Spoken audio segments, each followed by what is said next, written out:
Seorang pria bernama Hari Paramudita, 39 tahun, terpaksa berurusan dengan aparat Polsek Denpasar Selatan.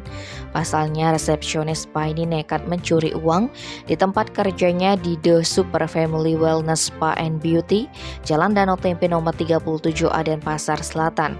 Pelaku berdalih melakukan pencurian karena anaknya dalam keadaan sakit.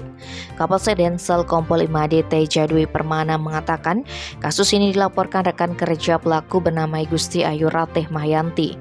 Kejadiannya bermula ketika pelapor yang juga karyawan spa setempat bertugas sebagai kasir pada Sabtu 15 Oktober sekitar pukul 7. Usai bekerja, wanita itu mengunci brankas dan menyimpan kuncinya di laci meja kasir.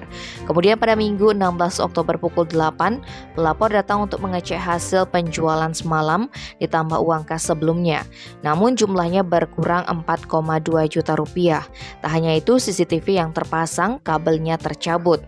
Karena itu saksi segera melapor. Menindaklanjuti laporan tersebut, tim Opsnal Reskrim Polsek Densel segera melakukan penyelidikan dan mengumpulkan bahan keterangan saksi-saksi di TKP.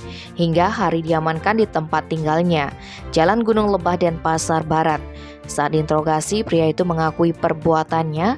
Dia nekat mencuri lantaran anaknya masuk rumah sakit akibat penyakit leukemia dan sempat kejang-kejang.